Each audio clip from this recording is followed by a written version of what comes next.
എല്ലാവർക്കും ഇന്നത്തെ ക്ലാസ്സിലേക്ക് സ്വാഗതം.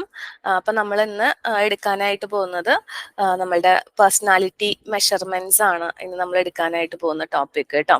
ഇന്നത്തെ ടോപ്പിക് പേഴ്സണാലിറ്റി മെഷർമെന്റ്സ് ആണ്. ഓക്കെ, അപ്പൊ അതില് എന്താണ് നമുക്ക് ഏതൊക്കെ ടെക്നിക്കുകളാണ് നമുക്ക് പേഴ്സണാലിറ്റി മെഷർ ചെയ്യണമെങ്കിൽ ഏതൊക്കെ ടെക്നിക്സ് ആണ് ഉള്ളതെന്നാണ് നമ്മൾ ആദ്യമായിട്ട് നോക്കാൻ പോകുന്നത്.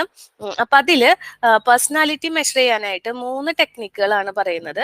അതിൽ first one subjective methods. First one എന്ന് പറയുന്നത് സബ്ജക്റ്റീവ് മെത്തേഡ് ആണ്. Second one objective method.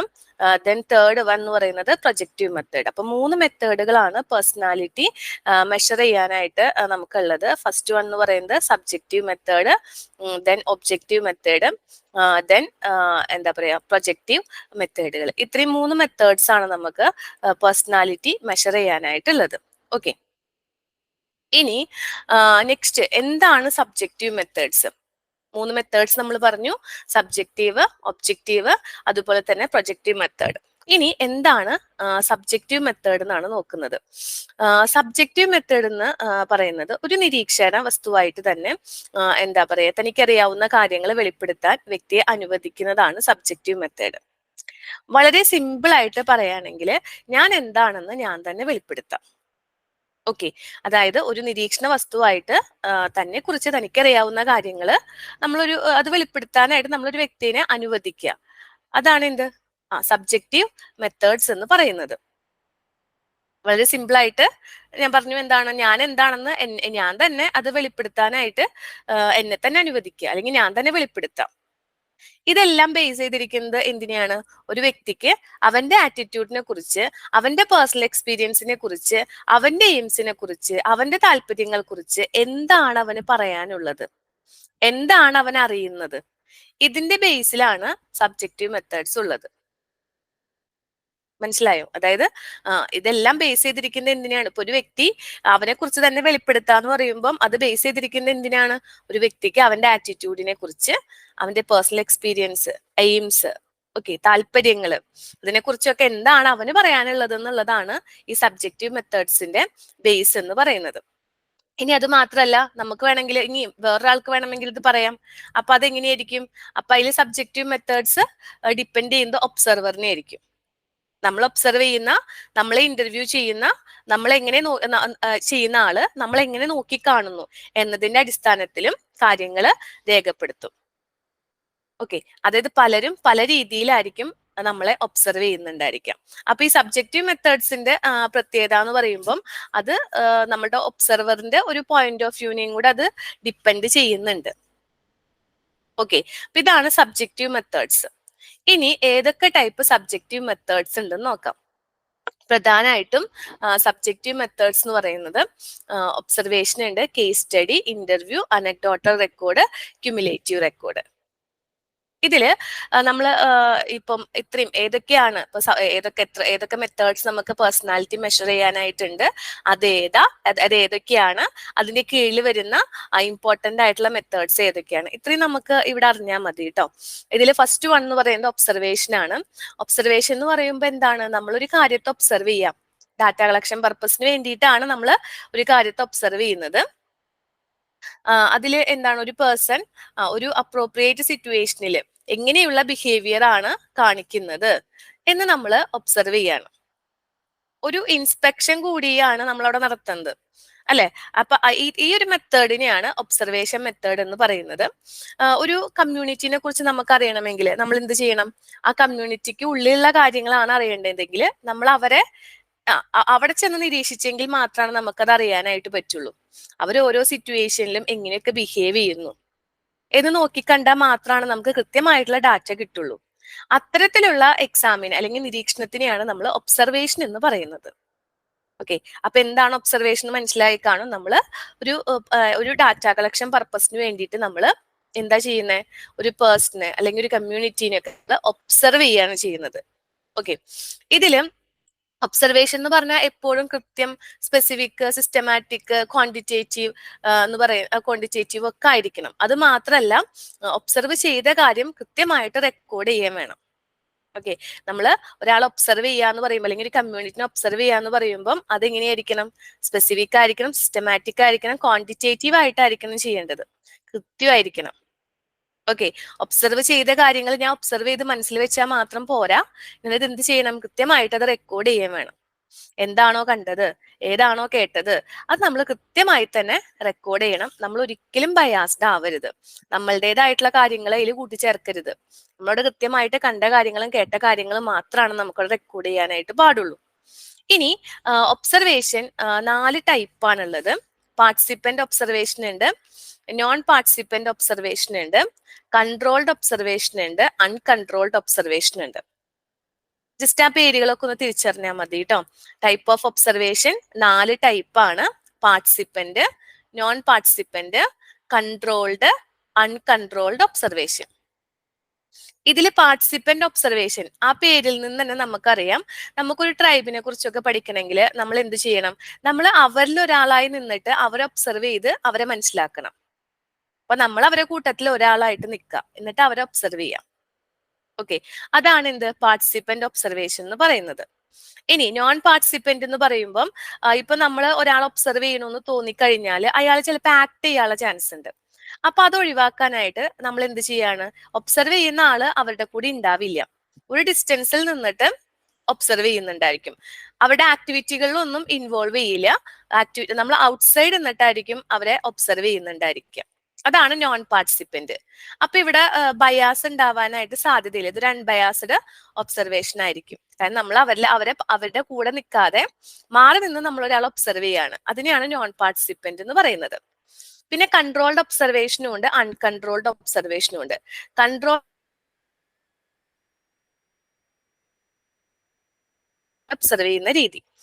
Uncontrolled observation എന്ന് പറയുമ്പം അതായത് കുട്ടി എങ്ങനെയാണ് സ്പോണ്ടേനിയസ് ആയിട്ട് ഒരു കാര്യത്തിനോട് റെസ്പോണ്ട് ചെയ്യുന്നത്, ബിഹേവ് ചെയ്യുന്നത്, ഓക്കെ, അതൊക്കെ ഒബ്സർവ് ചെയ്യുന്ന രീതിക്കാണ് നമ്മൾ അൺകൺട്രോൾഡ് ഒബ്സർവേഷൻ എന്ന് പറയുന്നത്. ഒബ്സർവ് ചെയ്യാന്ന് പറഞ്ഞാൽ നമ്മൾ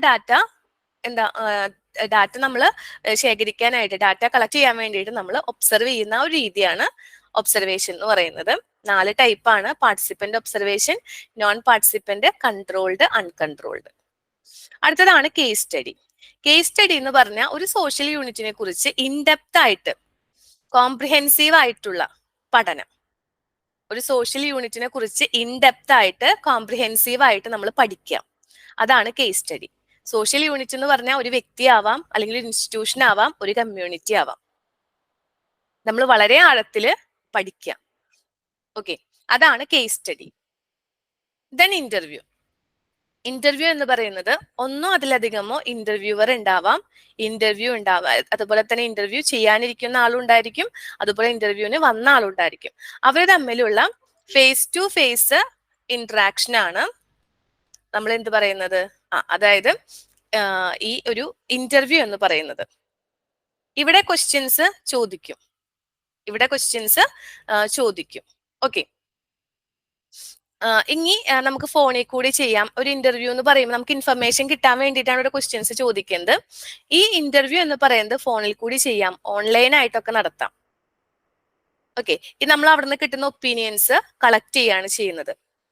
2 തരത്തിലാണ് ഇന്റർവ്യൂ വരുന്നത്, സ്ട്രക്ചേർഡും ഉണ്ട്, അൺസ്ട്രക്ചേർഡും ഉണ്ട്.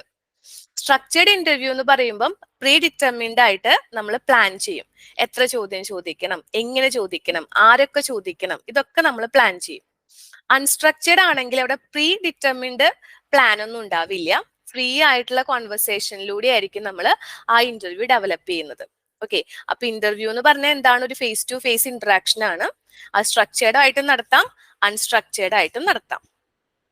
ദെൻ നെക്സ്റ്റ് വൺ ആണ് അനക്ഡോട്ടൽ റെക്കോർഡ്സ്.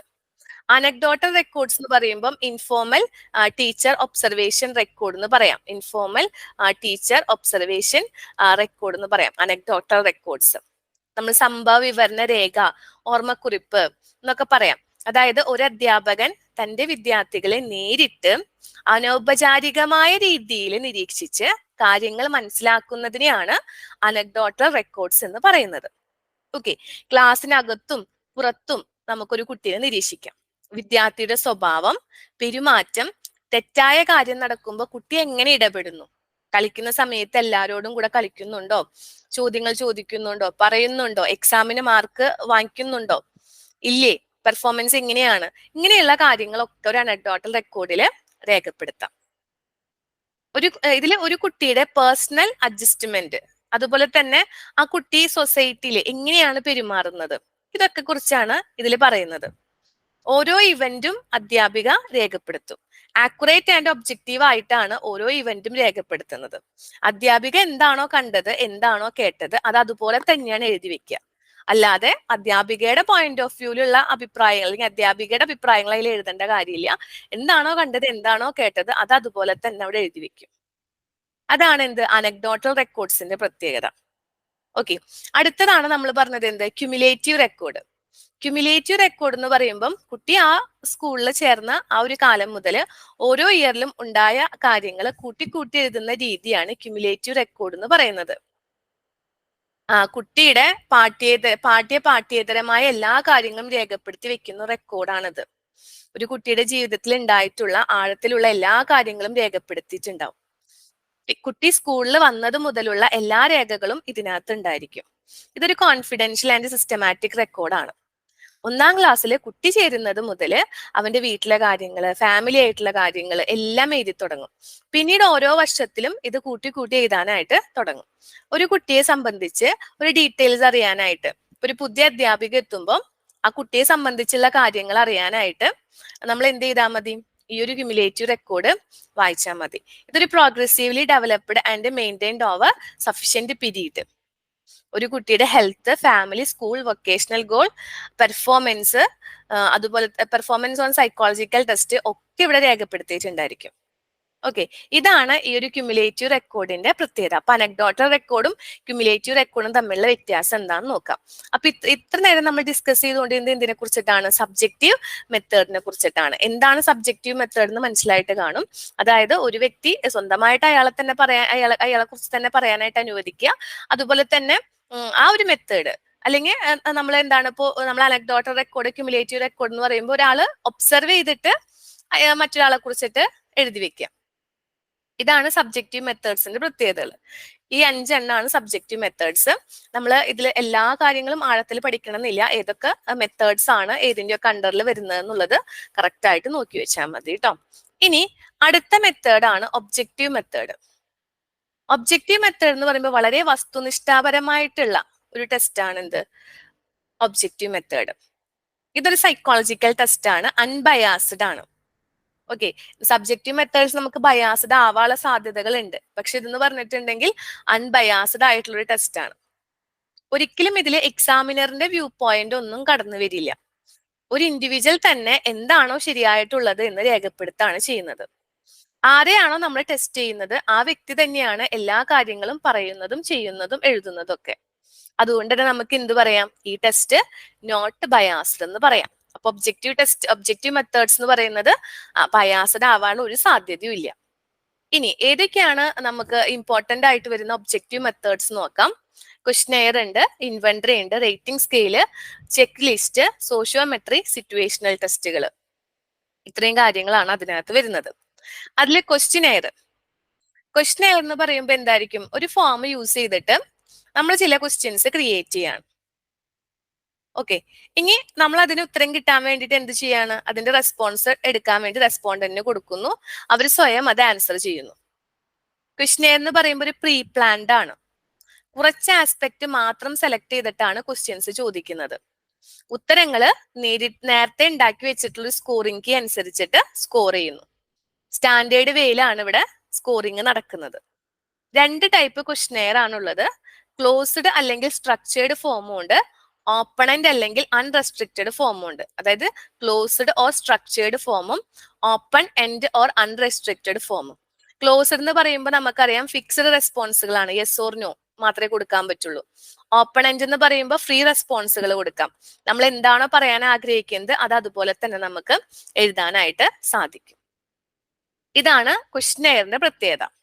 ഓക്കെ, അപ്പൊ ക്വസ്റ്റ്നെയർ എന്ന് പറയുമ്പോൾ നമുക്ക് ആരെ കുറിച്ചാണോ അറിയേണ്ടത് അവർക്കൊരു ക്വസ്റ്റ്നെയർ കൊടുത്ത് അവരെ കൊണ്ട് തന്നെ ഫില്ല് ചെയ്യിച്ചു വാങ്ങി നമ്മൾ നേരത്തെ ഉണ്ടാക്കി വെച്ചിരിക്കുന്ന സ്കോറിംഗ് കീ അനുസരിച്ചിട്ട് സ്കോർ ചെയ്തിട്ടാണ് പേഴ്സണാലിറ്റി പറയുന്നത്. നെക്സ്റ്റ് ഇൻവെന്ററി എന്ന് പറയുമ്പോൾ സ്വയം വിലയിരുത്തിയിട്ട് സെൽഫ് റിപ്പോർട്ട് ചെയ്യുന്ന രീതിയാണ് ഇൻവെന്ററി. ഇതില് സ്റ്റേറ്റ്മെന്റ് അല്ലെങ്കിൽ ക്വസ്റ്റ്യൻസ് ആയിട്ടാണ് കൊടുക്കുന്നത്. ഒരാളുടെ ക്യാരക്ടർ, ഫീലിംഗ്, വറീസ്, ഫിയർ, അതുപോലെ തന്നെ preference, lack of confidence, like എന്നതിനെ കുറിച്ചൊക്കെ ആയിരിക്കും അതില് ക്വസ്റ്റ്യൻസ് ഉണ്ടായിരിക്കാം. ഇതൊക്കെയുമായി ബന്ധപ്പെട്ട് ഉള്ള കാര്യങ്ങളായിരിക്കും ആ വ്യക്തിയോട് ചോദിക്കുന്നുണ്ടാവുക. ഇതിന്റെ സ്കോറിങ്, അഡ്മിനിസ്ട്രേഷൻ, ഇന്റർപ്രിട്ടേഷൻ എന്നൊക്കെ പറയുന്നത് ക്വസ്റ്റ്യനെയർ പോലെ തന്നെയാണ് ചെയ്യുന്നത്. ക്വസ്റ്റ്യനെയർ എന്ന് പറയുമ്പോൾ ഒരു ജനറൽ ഡിവൈസ് ആണ്. പക്ഷെ ഇൻവെന്ററി എന്ന് പറയുമ്പോൾ ഒരു വ്യക്തിയെ കുറിച്ച് അറിയാൻ വേണ്ടിയിട്ട് നമ്മൾ ചെയ്യുന്ന രീതിക്കാണ് ഇൻവെന്ററി എന്ന് പറയുന്നത്, ഒരു വ്യക്തിനെ കുറിച്ച് മാത്രം അറിയാനായിട്ട്. ക്വസ്റ്റ്യനെയർ എന്ന് പറയുമ്പോൾ ഒരു സെക്കൻഡ് പേഴ്സൺ എന്ന രീതിയിൽ ആൻസർ ചെയ്യാം. പക്ഷെ ഇൻവെന്ററിയിൽ നമ്മളൊരു ഫസ്റ്റ് പേഴ്സൺ ആയിട്ടാണ് ആൻസർ ചെയ്യുന്നത്. ഓക്കെ, അപ്പൊ ഇതാണ് ഇൻവെന്ററിയുടെ പ്രത്യേകത, സ്വയം വിലയിരുത്തി സെൽഫ് റിപ്പോർട്ടിംഗ്. ഇനി നെക്സ്റ്റ് വൺ ആണ് റേറ്റിംഗ് സ്കെയില്. റേറ്റിംഗ് സ്കെയില് നിങ്ങൾക്ക് എല്ലാവർക്കും പരിചിതമായിരിക്കും. നമ്മൾ മൈക്രോ ടീച്ചിങ് ചെയ്ത സമയത്ത് നമ്മൾ റേറ്റ് ചെയ്തിട്ടുണ്ടായിരിക്കും. അവിടെ എന്താ ചെയ്തിട്ടുള്ളത്? ഒരു വ്യക്തി മറ്റൊരു വ്യക്തിനെ ജഡ്ജ് ചെയ്യുക ചെയ്യുന്നത്, അല്ലെ? അപ്പൊ അതുപോലെ തന്നെയാണ് ഇവിടെ. അതായത് ഒരു ഇൻഡിവിജ്വലിന്റെ പേഴ്സണാലിറ്റി അസസ് ചെയ്യാം. ഒരു വ്യക്തി മറ്റു വ്യക്തികളെ എങ്ങനെയാണോ അതായത് ഒരു വ്യക്തി മറ്റൊരു വ്യക്തിനെ അവര് എന്താ ചെയ്യുന്നത്, അവരെ ജഡ്ജ് ചെയ്ത് അവരുടെ പേഴ്സണാലിറ്റി മെഷർ ചെയ്യുന്ന രീതിക്കാണ് റേറ്റിംഗ് സ്കെയിൽ എന്ന് പറയുന്നത്. ഓക്കെ, 3 പോയിന്റ് സ്കെയിൽ ഉണ്ട്, 5 പോയിന്റ് സ്കെയിൽ ഉണ്ട്. എക്സാമ്പിൾ നമുക്ക് മൈക്രോ ടീച്ചിങ്ങിൽ നമ്മൾ യൂസ് ചെയ്തിട്ടുള്ള റേറ്റിംഗ് സ്കെയിൽ ആലോചിക്കാം. അതാണ് റേറ്റ് ചെയ്യാം. റേറ്റിംഗ് സ്കെയിൽ എന്ന് പറഞ്ഞിട്ടുണ്ടെങ്കിൽ എന്താണ്? റേറ്റ് ചെയ്യാം. ഓക്കെ, അതായത് rating means the judgement of one person by another. Okay, അതാണ് റേറ്റിംഗ് സ്കെയിലിന്റെ പ്രത്യേകത. ഇനി അടുത്തതാണ് നമ്മൾ വരുന്ന സോഷ്യോമെട്രി. ഓക്കെ, സോഷ്യോമെട്രി എന്ന് പറഞ്ഞിട്ടുണ്ടെങ്കിൽ അതിലെന്തായിരിക്കും? നമുക്കറിയാം മോറിനോ ആൻഡ് ജെന്നിങ്സ് ആണ് 1946 ഈ ഒരു മെത്തേഡ് ഡെവലപ്പ് ചെയ്തിട്ടുള്ളത്. മോറിനോ ആൻഡ് ജെന്നിങ്സ് ആണ് ഈ ഒരു 1946 ഈ ഒരു മെത്തേഡ് ഡെവലപ്പ് ചെയ്തിട്ടുള്ളത്. ഇവിടെ നമുക്ക് social relationship, group of relationship ഒക്കെ കണ്ടുപിടിക്കാനായിട്ടാണ് ഈ ഒരു മെത്തേഡ് യൂസ് ചെയ്യുന്നത്. സോഷ്യൽ റിലേഷൻഷിപ്പ് എങ്ങനെയാണ് ജനങ്ങളുടെ ഇടയിൽ ഉള്ളത് എന്നറിയാനായിട്ടുള്ള ടെക്നിക്കാണിത്. ജനങ്ങളുടെ ഇടയിൽ എത്രത്തോളം ആക്സെപ്റ്റൻസ് ഉണ്ട്, എത്രത്തോളം നോൺ ആക്സെപ്റ്റൻസ് ഉണ്ട് എന്നൊക്കെ അറിയാനായിട്ട് ഈ മെത്തേഡ് നമുക്ക് ഉപയോഗിക്കാം. അതിൽ ഏറ്റവും ഇമ്പോർട്ടന്റ് ആയിട്ടുള്ള ഒരു മെത്തേഡാണ് സോഷ്യോഗ്രാം എന്ന് പറയുന്നത്. നമ്മളിപ്പം ഒരു ക്ലാസ് റൂമിലൊക്കെ റിലേഷൻഷിപ്പ് കണ്ടുപിടിക്കാനായിട്ട് നമ്മൾ യൂസ് ചെയ്യുന്ന രീതിയാണ് സോഷ്യോഗ്രാം എന്ന് പറയുന്നത്. Sociogram will help the teacher to identify star, cliques, mutuals, isolates, etcetera. Isolates, okay. അതായത് നമ്മളിപ്പം ക്ലാസ്സിൽ ചെന്നിട്ട് ചോദിക്കുകയാണ്, നിങ്ങൾക്ക് ആരുടെ കൂടെ കളിക്കാനാണ് ഏറ്റവും കൂടുതൽ ഇഷ്ടം എന്നൊക്കെ ചോദിച്ചിട്ട് നമ്മൾ അവരെ റെസ്പോൺസ് മേടിക്കണം. അതിന്റെ അടിസ്ഥാനത്തിൽ ടീച്ചർക്ക് ഒരു മാപ്പ് വരച്ചു കഴിഞ്ഞാൽ ആ ക്ലാസ്സിലെ സ്റ്റാർ, ക്ലിക്സ്, മ്യൂച്വൽസ്, ഐസൊലേറ്റ്സിനൊക്കെ ഐഡന്റിഫൈ ചെയ്യാൻ പറ്റും. സ്റ്റാർസ് എന്ന് വെച്ചാൽ ആരായിരിക്കും? ഏറ്റവും കൂടുതൽ പേര് ചൂസ് ചെയ്ത ആളായിരിക്കും സ്റ്റാർസ്. ക്ലിക്സിന്റെ പ്രത്യേകത എന്താ? Cliques are those who are chosen exclusively by themselves. അവരെ തന്നെ ചൂസ് ചെയ്യണ്ടാവുക. ഓക്കെ, അതുപോലെ തന്നെ മ്യൂച്വൽസ് എന്ന് പറഞ്ഞാൽ എന്തായിരിക്കും? 2 ഇൻഡിവിജ്വൽസ് ആയിരിക്കും. 2 ഇൻഡിവിജ്വൽസ് ചൂസൺ റെസിപ്രോക്കലി. അവരെ തന്നെ ചൂസ് ചെയ്യാം, 2 പേരായിരിക്കും. ഐസൊലേറ്റ്സ് എന്ന് പറഞ്ഞാൽ എന്താ? അവരാരും ചൂസ് ചെയ്തിട്ടുണ്ടാവില്ല. അങ്ങനെ സോഷ്യൽ റിലേഷൻഷിപ്പ് കണ്ടുപിടിക്കാനായിട്ട് നമ്മൾ ഉപയോഗിക്കുന്നതാണ് എന്ത്? നമ്മൾ സോഷ്യോമെട്രി, സോഷ്യോഗ്രാം വരയ്ക്കാന്ന് പറയുന്നത്. ഓക്കെ, ഇനി സിറ്റുവേഷൻ ടെസ്റ്റ് ഉണ്ട്. സിറ്റുവേഷൻ ടെസ്റ്റിലും എന്താണ്? അതായത് സ്പെസിഫിക് സിറ്റുവേഷനിൽ എങ്ങനെയാണ് കാര്യങ്ങൾ നടക്കുന്നത്, റെസ്പോൺസസ്. ഇത് തന്നെയാണ് ഈ ഒരു സിറ്റുവേഷണൽ ടെസ്റ്റിലും ചെയ്യുന്നത് കേട്ടോ. In situation test the subject is placed in some specific situation and the trait of his personality. നമ്മൾ എന്താ ചെയ്യുന്നത്? അവിടെ നമ്മൾ എങ്ങനെയാണെന്നുള്ളത് നോക്കി കാണാണ് ചെയ്യുന്നത്. ഓക്കെ, ടെസ്റ്റ് ചെയ്യാണ് ചെയ്യുന്നത്. ഓക്കെ, അപ്പൊ ഇത്രയാണ് നമുക്ക് ഒബ്ജക്റ്റീവ് മെത്തേഡ്സിൽ വരുന്ന കാര്യങ്ങൾ. ക്വസ്റ്റ്യനെയർ ഉണ്ട്, ഇൻവെന്ററി ഉണ്ട്, റേറ്റിംഗ് സ്കെയില്, ചെക്ക് ലിസ്റ്റ്, അതുപോലെ തന്നെ സോഷ്യോമെട്രി, സിറ്റുവേഷണൽ ടെസ്റ്റ്. ഇനി നമ്മൾ ഇൻവെന്ററി പറഞ്ഞു. ഇൻവെന്ററിയിൽ നമുക്ക് ക്വസ്റ്റ്യൻസ് വരാൻ സാധ്യതയുള്ള ഒരു മേഖലയാണ് നമുക്ക് എക്സാമ്പിൾസ് ഓഫ് ഇൻവെന്ററി. ഏതൊക്കെ ഇൻവെന്ററീസ് ആണുള്ളത്, പ്രധാനപ്പെട്ട ഇൻവെന്ററികൾ ഏതൊക്കെയാണ്? അതില് ആദ്യത്തെയാണ് Minnesota multiphasic personality inventory, MMPI. Okay, നമ്മുടെ ഇമ്പോർട്ടന്റ് ആയിട്ട് ചോദിക്കാറുണ്ട് കേട്ടോ. അപ്പോൾ ഇൻവെന്ററികളുടെ പേരും ഷോർട്ട് ഫോമും നമുക്ക് അറിഞ്ഞിരിക്കണം. ഫസ്റ്റത്തെ ഇൻവെന്ററി ആണ് Minnesota multiphasic personality inventory. Okay, ഇനി രണ്ടാമത്തെയാണ് ഐസെങ്ക് പേഴ്സണാലിറ്റി ഇൻവെന്ററി, EPI. മൂന്നാമത്തെ personal data sheet PDS. Then fourth one ascendant submission reaction study AS. ഇത് എന്താ പറയാ 4 ഇൻവെന്ററികളാണ്. ഇൻവെന്ററികൾക്ക് എക്സാമ്പിൾ ആണ് കേട്ടോ, എക്സാമ്പിൾസ് ഓഫ് ഇൻവെന്ററി ആണ്. അപ്പം ഇത് 4 ഇതിന്റെ പേര് അതുപോലെ തന്നെ ഇതിന്റെ ഷോർട്ട് ഫോം പഠിക്കണം. പേഴ്സണൽ ഡാറ്റ ഷീറ്റ് എന്ന് പറയുന്നത് അതിന്റെ PDS എന്നാണ് പറയാ. RS വുഡ്വർത്ത് ആണ് ഇത് ആവിഷ്കരിച്ചിട്ടുള്ളത് കേട്ടോ. RS Woodworth. 116 ഇനങ്ങൾ ഉണ്ടായിരിക്കും. ചെക്ക് മാർക്ക് ഇട്ടിട്ടാണ് മറുപടി നമ്മൾ സ്വീകരിക്കുന്നത് കേട്ടോ. ഓക്കെ, അതുപോലെ തന്നെ അടുത്ത ടെസ്റ്റ് ആണ് മിനസോട്ട മൾട്ടിഫേസിക് പേഴ്സണാലിറ്റി ഇൻവെന്ററി. ഇതില് ശരിക്കും പറഞ്ഞാൽ മൊത്തത്തിൽ ഒരു 550 ഇനങ്ങൾ ഉണ്ടായിരിക്കും. അതേ അല്ല, സംശയമുണ്ട് എന്ന രീതിയിലാണ് ഇവിടെ റെസ്പോൺസ് കൊടുക്കുന്നത്. പിന്നെ അസെൻഡൻസ് സബ്മിഷൻ റിയാക്ഷൻ സ്റ്റഡി AS. ആൾപോർട്ടാണ് ഇത് കൊണ്ടുവന്നിട്ടുള്ളത് കേട്ടോ. ഓക്കെ, നമ്മൾ ഇൻട്രോവേർഷൻ എക്സ്ട്രോവേർഷൻ എന്നൊക്കെ പറഞ്ഞിട്ടില്ലേ, ഇതൊക്കെ പഠിക്കാനുള്ള സംവിധാനമാണ് അതിനകത്തുള്ളത്. ഐസെങ്കിന്റെ പേഴ്സണാലിറ്റി ഇൻവെന്ററിയിലും അങ്ങനെ തന്നെയാണ് കേട്ടോ. അതായത് ഈ EPI. ഓക്കെ, ഇതിലും നമ്മൾ ഇൻട്രോവേർഷൻ എക്സ്ട്രോവേർഷൻ ഒക്കെ തന്നെയാണ് ഇതിനകത്ത് നോക്കുന്നത് കേട്ടോ. ഓക്കെ, അപ്പൊ ഇത്രയാണ് നമ്മളെ ഇൻവെന്ററീസ്. പിന്നെ നാഡീ വൈകല്യ പ്രവണതകളൊക്കെ അളക്കാനായിട്ട് ഈ ഐസെങ്കിന്റെ പേഴ്സണാലിറ്റി ഇൻവെന്ററി യൂസ് ചെയ്യാറുണ്ട്. അപ്പൊ ഇത്രയാണ് ഇൻവെന്ററീസിനെ കുറിച്ചിട്ട് അറിയാനായിട്ടുള്ളത്. ഇവിടെ നമുക്ക് ഡീറ്റെയിൽഡ് സ്റ്റഡി അല്ല വേണ്ടത്, നമുക്ക് എല്ലാ കാര്യങ്ങളും അറിഞ്ഞു വെക്കാന്നുള്ളതാണ് ഇവിടെ ഇമ്പോർട്ടന്റ് ആയിട്ടുള്ള കാര്യം കേട്ടോ. Next projective methods. Projective methods എന്ന് പറയുമ്പോൾ ഇത്രയും നേരം നമ്മൾ എന്താ പറയാ ഒരു പേഴ്സണാലിറ്റി നമ്മൾ മെഷർ ചെയ്യുന്ന സമയത്ത് നമ്മൾ ഒരിടത്ത് പോലും നമ്മളുടെ അൺകോൺഷ്യസ് ആയിട്ടുള്ള മൈൻഡിനെ അല്ലെങ്കിൽ അബോധ മനസ്സിനെ നമ്മൾ ഇവിടെ ഒരിക്കലും നമ്മൾ പഠിച്ചിട്ടില്ല.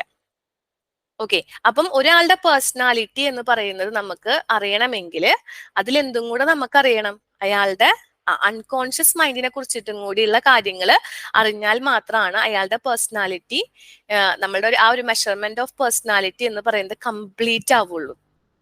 ഓക്കെ, അപ്പൊ അതിനുവേണ്ടി നമ്മൾ ഉപയോഗിക്കുന്ന മെത്തേഡാണ് പ്രൊജക്റ്റീവ് ടെക്നിക് എന്ന് പറയുന്നത്. ഈ ടെക്നിക് എന്ന് പറയുന്നത് ബേസ് ചെയ്യുന്നത് എന്തിനാണ്? Psychological phenomenon of projection. Okay, projection എന്ന് പറഞ്ഞാൽ എന്താണ്? Attributing one's own desires and feelings to others. Okay, അപ്പം ഇവിടുത്തെ പ്രത്യേകത എന്താ വെച്ചിട്ടുണ്ടെങ്കിൽ ഇവിടെ എന്താ പറയാ കുറച്ച് സ്റ്റിമുലസുകൾ കൊടുക്കും. ക്രമീകരിച്ചിട്ടില്ലാത്ത അല്ലെങ്കിൽ ചിട്ടപ്പെടുത്തിയിട്ടില്ലാത്ത കുറച്ച് സ്റ്റിമുലസ് കൊടുക്കും. ഓക്കെ, അപ്പം നമ്മൾ ആരുടെ പേഴ്സണാലിറ്റി ആണോ മെഷർ ചെയ്യുന്നത് അവരെന്താ ചെയ്യുന്നത്? അയാള് സ്വന്തം ആഗ്രഹങ്ങളും പ്രതീക്ഷകളും ഭയങ്ങളും അതുപോലെ തന്നെ നമ്മൾ അടിച്ചമർത്തി വെച്ച ആഗ്രഹങ്ങളൊക്കെ ഉണ്ടായിരിക്കും.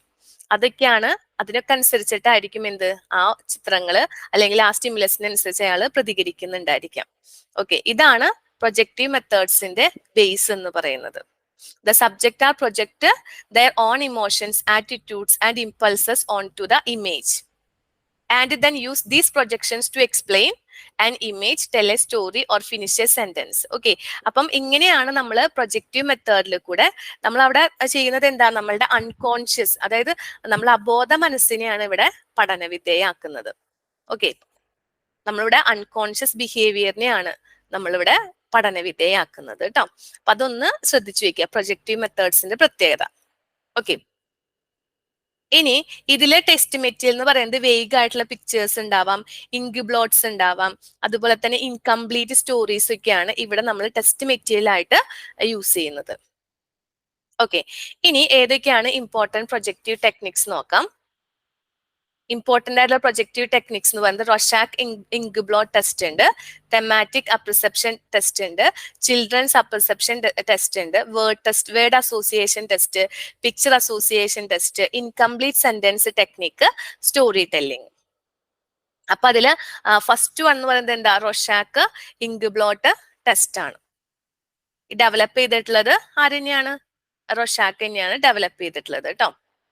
ഓക്കെ, ഇതില് എങ്ങനെയാന്ന് വെച്ചിട്ടുണ്ടെങ്കിൽ നമ്മൾ പറയില്ലേ ഒരു കടലാസ് കഷ്ണത്തില് മഷിത്തുള്ളി കുടഞ്ഞിട്ട് മടക്കിയാല് നമുക്ക് കുറച്ച് ചിത്രങ്ങളുടെ പാറ്റേൺ കിട്ടും അല്ലെ? അത് കൊടുത്തിട്ട് അങ്ങനത്തെ കുറച്ച് കാർഡുകൾ നിശ്ചിത ക്രമത്തിൽ കൊടുത്തിട്ട് നമ്മൾ ചോദിക്കുകയാണ് അവരുടെ അടുത്ത്, ഇത് എന്തുപോലെയാണ് തോന്നുന്നത്, ഇതെന്തായിരിക്കാം എന്നുള്ള ചോദ്യങ്ങളൊക്കെ ചോദിക്കുകയാണ്. അപ്പം ആ വ്യക്തി നൽകുന്ന പ്രതികരണം അതുപോലെ തന്നെ ഇപ്പൊ പ്രതികരിക്കാൻ എടുക്കുന്ന സമയം ഓരോ കാർഡും കൊടുത്തു കഴിഞ്ഞാല് അയാൾ പ്രതികരിക്കാൻ എടുക്കുന്ന സമയത്തിന്റെ ദൈർഘ്യം, അതുപോലെ തന്നെ പ്രതികരണങ്ങൾക്കിടയിൽ വരുന്ന കാലതാമസം, അതൊക്കെയാണ് ഇതിനകത്ത്, അല്ലെങ്കിൽ ഓരോ കാർഡും വിവരിക്കാൻ എടുക്കുന്ന സമയം, ഇതിനൊക്കെ അനുസരിച്ചിട്ടാണ് അയാളുടെ വ്യക്തിത്വത്തെ മെഷർ ചെയ്യുന്നത്, അല്ലെങ്കിൽ അയാളുടെ പേഴ്സണാലിറ്റീനെ എക്സ്പ്ലെയിൻ ചെയ്യുന്നത്. ഇതാണ് റോഷാക്ക് ഇങ്ക്ബ്ലോട്ട് ടെസ്റ്റിന്റെ പ്രത്യേകത. ഓക്കെ, റോഷാക്ക് ഇങ്ക്ബ്ലോട്ട് ടെസ്റ്റിന്റെ പ്രത്യേകത ഇതാണ്. നമ്മൾ 10 സ്റ്റാൻഡർഡൈസ്ഡ് കാർഡുകളാണ് കൊടുക്കുന്നത്. അതിൽ 5 ബ്ലാക്ക് ആൻഡ് വൈറ്റ് ആയിരിക്കും, ബാക്കി 5 മൾട്ടി കളേർഡ് ആയിരിക്കും. ഈച്ച് കാർഡിലും എന്തുണ്ടായിരിക്കും? ബൈലാറ്ററലി സിമെട്രിക്കൽ ഇങ്ക്ബ്ലോട്ടുകൾ ഉണ്ടായിരിക്കും. ഓക്കെ, അപ്പൊ ഇത് നമുക്ക് ആരുടെ വ്യക്തിത്വമാണോ അളക്കേണ്ടത്, ആരുടെ പേഴ്സണാലിറ്റി ആണ് മെഷർ ചെയ്യുന്നത്, അയാളെ കാണിക്കുന്നു, അവരോട് ഇതിനെ കുറിച്ചിട്ട് സംസാരിക്കാനായിട്ട് ആവശ്യപ്പെടുകയാണ് ചെയ്യുന്നത്. ഓക്കെ, അപ്പൊ റെസ്പോണ്ടന്റ് കൊടുക്കുന്ന അല്ലെങ്കിൽ അതെങ്ങനെയാണ് എക്സ്പ്ലെയിൻ ചെയ്യുന്നത്, ആ രീതിക്ക് അനുസരിച്ചിട്ടാണ് നമ്മൾ അവരുടെ പേഴ്സണാലിറ്റി മെഷർ ചെയ്യുന്നത്. ഓക്കെ, അടുത്തത് തെമാറ്റിക് അപ്രിസെപ്ഷൻ ടെസ്റ്റ്, TAT. ഈ ടെസ്റ്റ് എന്ന് പറയുന്നത് മോർഗൻ ആൻഡ് മുറെ ആണ് ഇത് ഡെവലപ്പ് ചെയ്തിട്ടുള്ളത് കേട്ടോ. മോർഗനും മുറെ ആണ് ഡെവലപ്പ് ചെയ്തിട്ടുള്ളത്. ഇതില് ടെസ്റ്റ് മെറ്റീരിയൽ ഏകദേശം 30 ചിത്രങ്ങളാണുള്ളത്. 10 കോമൺ ചിത്രങ്ങൾ ഉണ്ടായിരിക്കും. 10 മെൻസിനും 10 വിമൻസിനായിരിക്കും ഉണ്ടാവുക.